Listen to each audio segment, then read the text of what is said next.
guna sebagai referensi terkait dengan dunia pendidikan.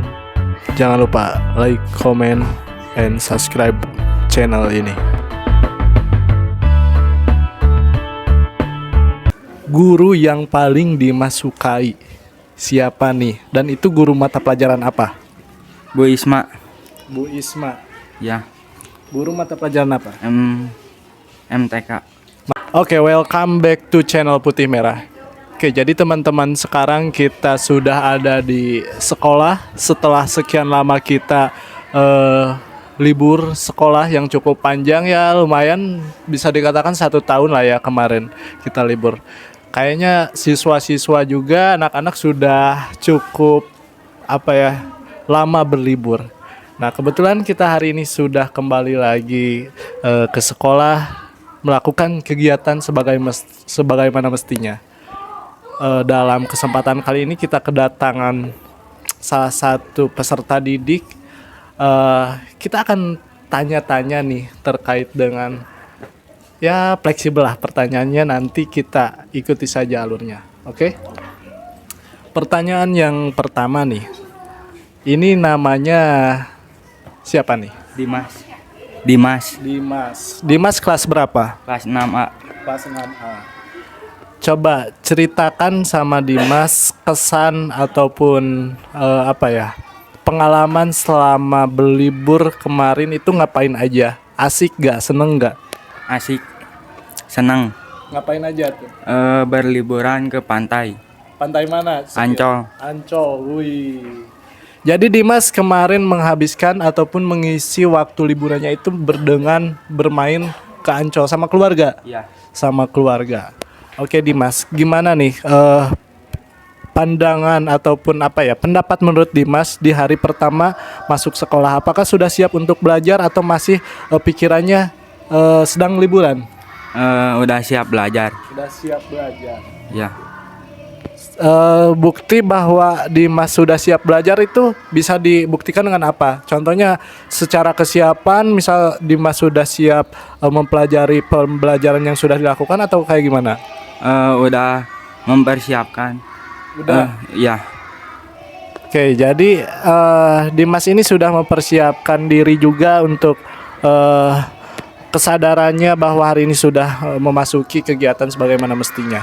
Oke Dimas, pertanyaan selanjutnya, menurut Dimas guru yang baik itu yang kayak gimana sih, yang dapat Dimas istilahnya dapat mudah dipahami oleh Dimas ketika saat melakukan proses pembelajaran? Yang kayak gimana coba? Yang tegas, baik dan jujur. Yang tegas, baik dan jujur. Kenapa tuh? Karena kalau tegas biar tidak bercanda kalau lagi belajar. Oke. Jadi ternyata menurut Dimas itu guru yang baik itu harus yang tegas, baik dan jujur. Masuk akal ya. Jadi untuk kalian para calon guru, kita sebagai calon guru dimanapun kita berada, kita harus bisa memfasilitasi siswa terkait dengan kebutuhan seperti yang disepil oleh Dimas tadi. Oke nih, selanjutnya harapan Dimas ketika sudah belajar di SD, khususnya di SD ini, itu apa sih? Apa yang akan Dimas lakukan setelah keluar dari SD, dan pengalaman apa yang sudah Dimas dapatkan selama belajar di sini? Pengalaman di sini saya santai aja.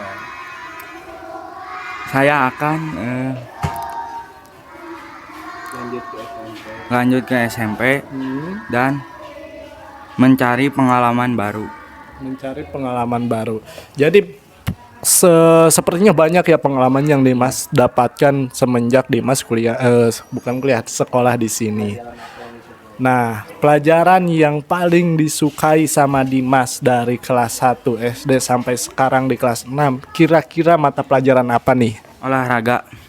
Olahraga. Kenapa? Coba ceritakan. Karena seru aja bisa bermain sama teman-teman. Oke. Jadi Dimas itu paling menyukai mata pelajaran olahraga karena di melalui pelajaran olahraga itu Dimas bisa mengeksplor sama teman-temannya. Jadi kayak yang belajarnya itu tidak terlalu serius gitu kan di dalam kelas, tapi bisa belajar sambil bermain juga.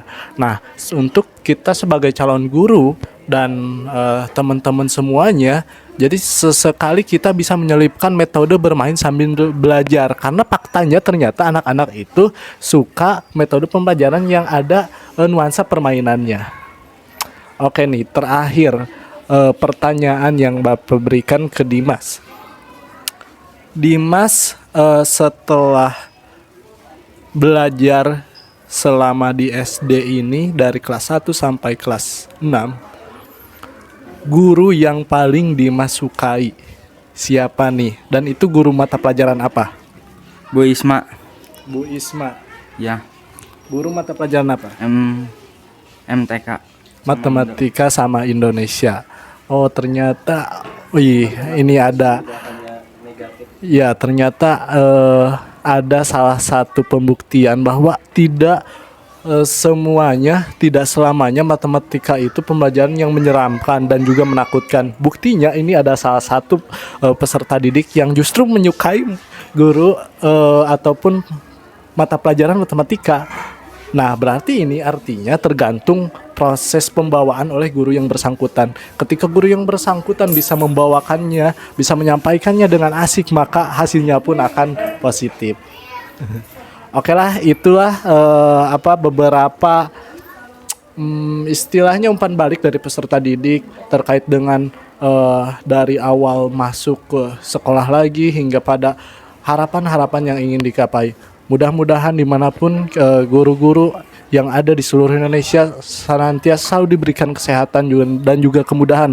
Dan satu hal lagi, kita sebagai pundak harapan daripada peserta didik harus bisa memfasilitasi dengan sebaik mungkin terkait dengan kebutuhan mereka, karakteristik mereka. Tidak ada istilahnya perbedaan perlakuan yang diberikan oleh kita sebagai calon tenaga pendidik.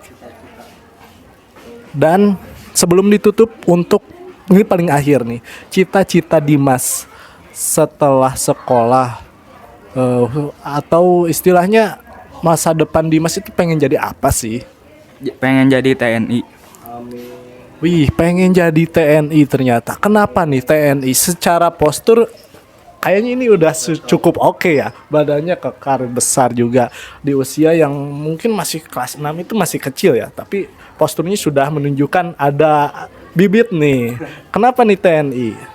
Karena pengen jadi melindungi negara gitu. ya, melindungi negara. Melindungi negara dan juga keluarga. Jadi ibaratnya kalau keluarga ada apa-apa, kalau Dimas ini profesinya sebagai TNI itu bisa diandalkan kan, kayak gitu. Kita aminkan cita-cita salah satu murid kita. Semoga apa yang dicita-citakan oleh Dimas dan juga peserta didik dimanapun kalian berada, mudah-mudahan dapat digapai sesuai dengan keinginan kalian. Oke, itulah yang dapat kita bahas di pertemuan kali ini. See you next time di konten-konten selanjutnya.